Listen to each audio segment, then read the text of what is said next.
नमस्कार, मैं doctor Shaleen Sharma, urologist, Nutema hospital, Garh road, Meerut से।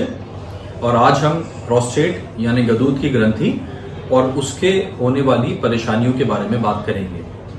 प्रोस्टेट ग्लैंड या गदूद की ग्रंथि एक अखरोट के आकार की ग्लैंड होती है या ग्रंथि होती है जो पेशाब के रास्ते के नीचे पाई जाती है।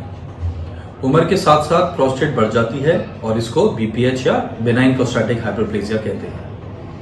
यंग लोगों में भी यानी कि सेक्सुअली एक्टिव मेल्स में भी 18, 19 या 20 साल के बाद भी प्रोस्टेट से संबंधित दिक्कत या परेशानियां हो सकती हैं, जिनको एक्यूट या क्रॉनिक प्रोस्टेटाइटिस कहा जाता है। नॉर्मली इस ग्लैंड या ग्रंथि का काम होता है जो हमारे सेमिनल फ्लूइड हैं या जो वीर्य के तरल पदार्थ हैं उनको बनाना। तो जो हमारा वीर्य होता है उसमें प्रोस्टेट या गदूद की ग्रंथि के सिक्रीशंस भी होते हैं और इसके बीमारीग्रस्त हो जाने पर हमें दिक्कत, परेशानी या पेशाब की तकलीफ होती है। तो सबसे पहले हम बात करते हैं कि प्रोस्टेट से क्या क्या तकलीफ हो सकती है।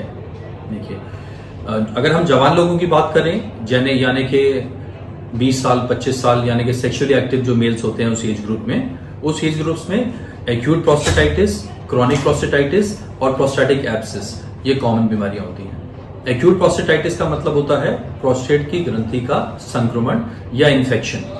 एक्यूट का अर्थ है जिसके सिम्टम्स या लक्षण काफी तीव्र या एक्यूट या ज्यादा होते हैं। किस तरह के सिम्टम्स, यानी कि पेशाब करने में जलन होना, पेशाब करने में दर्द होना, पेट के निचले भाग में या नीचे गुदा के रास्ते के पास दर्द होना, या जाड़े के साथ बुखार आना, या पेशाब बार बार जाना, या पेशाब का बंद लग जाना।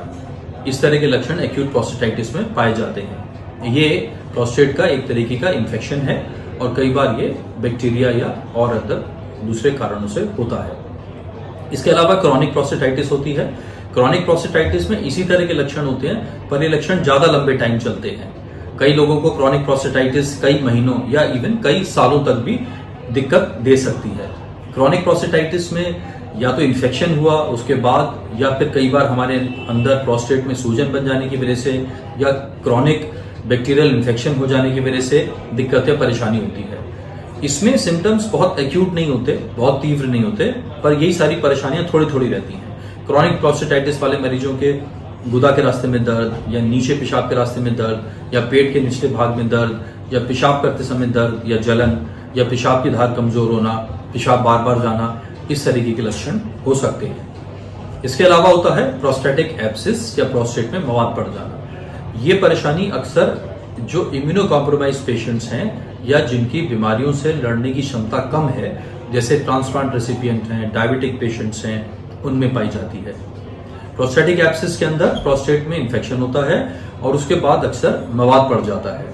प्रोस्टेट में मवाद पड़ने से प्रोस्टेट साइज में बढ़ जाता है और पेशाब में तकलीफ करता है और कई बार पेशाब का बंद भी लग जाता है।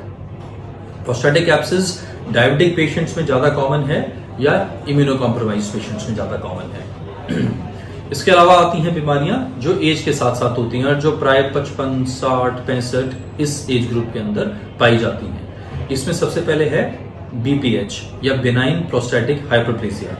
बीपीएच जो एज के साथ साथ प्रोस्टेट बढ़ता है उसकी वजह से होता है और इसकी वजह ये समझी जाती है कि जो हमारे एज के साथ साथ हमारी बॉडी में जो हार्मोनल चेंजेस होते हैं उसकी वजह से बीपीएच या बेनाइन प्रोस्टैटिक हाइपरप्लेजिया होता है। बेनाइन प्रोस्टैटिक हाइपरप्लेजिया में प्रोस्टेट ग्लैंड साइज में बढ़ जाती है। नॉर्मली प्रोस्टेट जो है अखरोट के आकार की या नींबू के आकार की ग्लैंड होती है और इसका वेट 16, 18 या 20, 22 ग्राम तक होता है।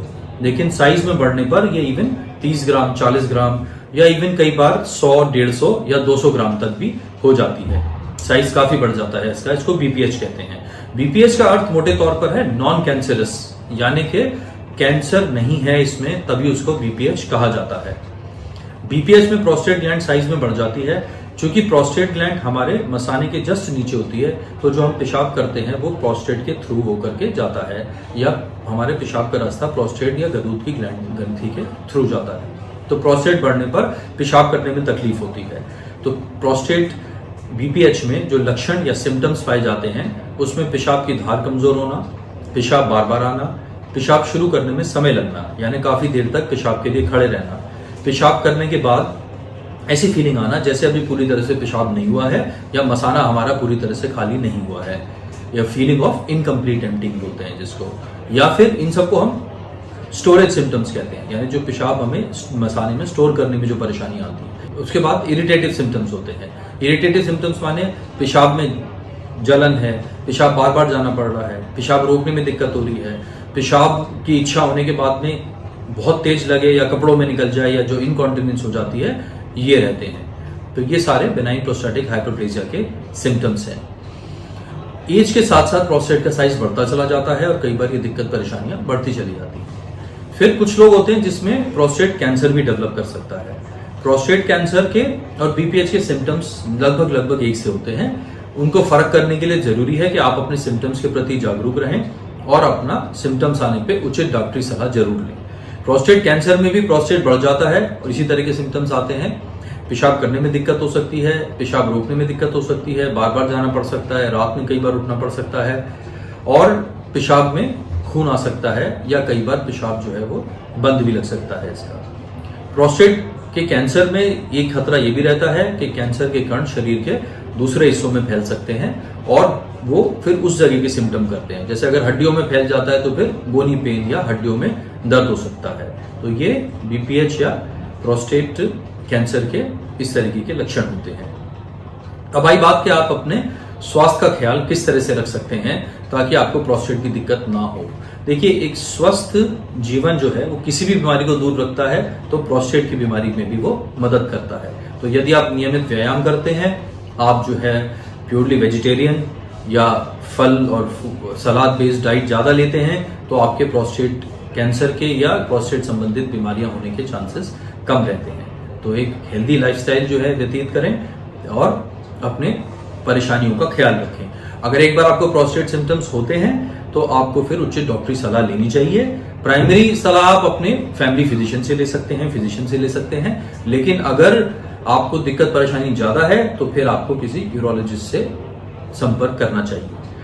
50 साल से ऊपर सभी मेल्स को अपना साल में एक बार सीरम पीएसए टेस्ट कराना चाहिए। ये एक ब्लड टेस्ट है जो कि प्रोस्टेट की बीमारियों में बढ़ जाता है, और 50 वर्ष की आयु के बाद सभी लोगों को साल में एक बार as a cancer screening test कराना चाहिए। अर्ली कैंसर डिटेक्ट करने का तरीका यही है कि अगर आपको सिम्टम्स हो इस तरीके के तो आप तुरंत डॉक्टर को दिखाएं, या फिर आप अपना सीरम पीएसए साल में एक बार जरूर कराएं। किसी भी तरीके के लक्षण आने पर आप अपने यूरोफ्लोमेट्री यानी पेशाब की धार की जांच और अल्ट्रासाउंड भी करा सकते हैं, पर ये जांचें आपको आपके जो डॉक्टर या फिजिशियन या यूरोलॉजिस्ट हैं वही एडवाइस करेंगे। अपना ख्याल रखें। पेशाब के रास्ते में होने वाली या पेशाब करने में होने वाली किसी भी परेशानी को डॉक्टर को दिखाएं और उचित डॉक्टरी सलाह लें और फॉलो करें। Stay healthy, stay fit.